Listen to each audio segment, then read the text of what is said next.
Hey first graders, today I'm going to be reading you two chapters, chapter 7 and then chapter 8. Alright, let's begin. Afternoon on the Amazon. Chapter 7, Freeze! Jack and Annie jumped out of the canoe. The rain was starting to fall harder. The monkey took off. He swung from the tree, from another tree, to another tree, and he headed up the riverbank. He screeched and beckoned to Jack and Annie. "He wants us to follow him," said Annie. "No, we have to find the special thing, then go home," said Jack. "He wants to help us," said Annie. She took off after the monkey. The two of them vanished into the rainforest. "Annie!" Thunder shook the sky. "Oh, brother," said Jack. He dashed after Annie and the monkey into the dark forest. The forest seemed surprisingly dry.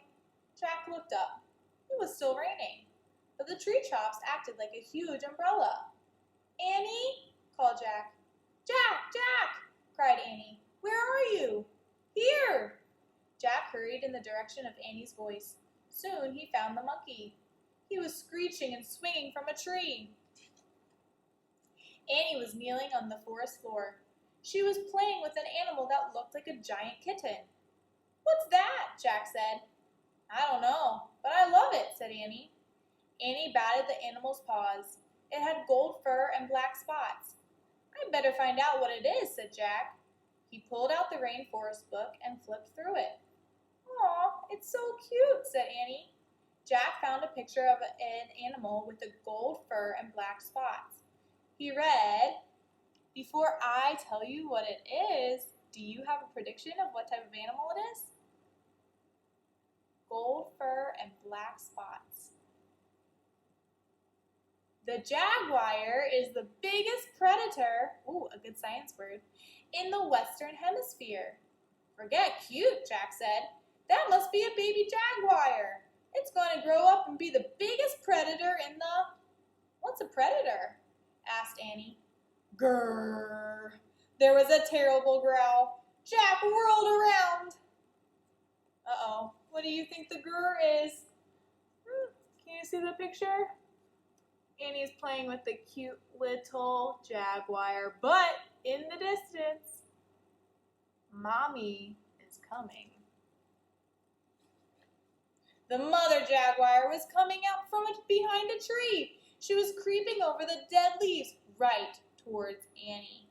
Remember, first grade, mothers like to protect their babies. Just like your mom and dad, they want to protect you. Same with animals. They're going to protect their babies. And Annie seemed to be a threat to her baby jaguar. "Freeze!" whispered Jack. Annie froze, but the jaguar kept moving slowly toward her. "Help!" said Jack weakly. Suddenly, the monkey swooped down from his tree. He grabbed the jaguar's tail. The cat roared and spun around. Annie jumped up. The monkey pulled the jaguar's tail again. Then he let go and took off. The jaguar sprang after him. "Run, Annie!" cried Jack. Jack and Annie took off through the rainforest. They ran for their lives. Chapter 8, Vampire Bats.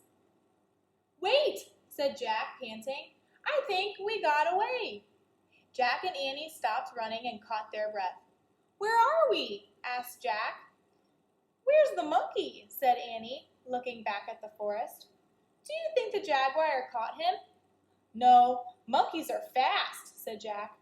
Of course jaguars are fast too, Jack thought, but he didn't want to tell Annie that.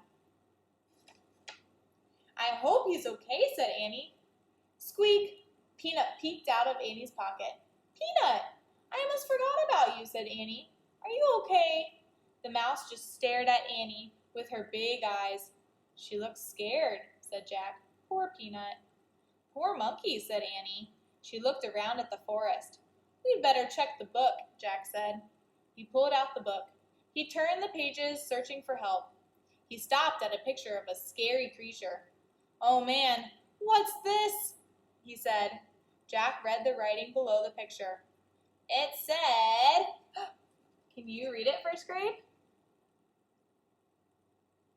Are you reading it out loud to yourself? Vampire bats! Ah! Vampire bats live in the Amazon rainforest. At night, they quietly bite their victims and suck their blood. Ah! Gross! Vampire bats, said Jack. He felt faint. Vampire bats, said Annie, scared. Jack nodded. After dark. Annie and Jack looked around. The rainforest seemed to be getting even darker. Yikes, said Annie. We should go home. Jack nodded. For once he agreed with her. What about our mission, said Annie. What about Morgan? We'll come back, said Jack. We'll have to be prepared. So we'll come back tomorrow, Annie asked. Right. Now, which way to the treehouse? Said Jack. This way, said Annie, pointing. That way, said Jack, pointing in the opposite direction. They looked at each other. We're lost, they said together. Squeak. Don't worry, Peanut. Annie started to pat the mouse again, but then she stopped. Squeak, squeak, squeak. Jack, I think Peanut wants to help us, said Annie. How? The way she helped us in the time of the ninjas. Annie placed the mouse on the leafy forest floor. Take us to the treehouse, Peanut. The mouse took off. Where'd she go? Said Annie. I don't see her. There, said Jack. He pointed to the leaves rustling on the ground. A streak of white passed over the leaves. Yes, there, said Annie. Jack and Annie followed the moving leaves. The streak of white appeared and disappeared. Suddenly, Jack stopped. The forest floor was still. There was no sign of Peanut. Where is she? Asked Jack. He kept staring at the ground. Jack? Jack glanced around. Annie was standing on the other side of a nearby tree. She was pointing up. Jack looked up. The treehouse! Oh, phew, Jack said softly.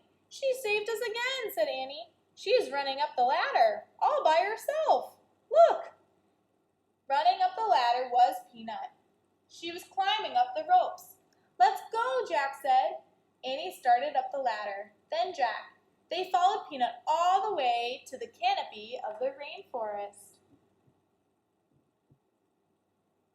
Remember, the canopy is the very top part of the rainforest. And that's the end of chapter 8. We only have 2 chapters left, chapter 9 and chapter 10. So I think tomorrow, Friday, I will get to finish it for you. That's exciting, and then we can be done it before Songkran break. All right, I hope you guys are having a great day. I will see you tomorrow. Bye.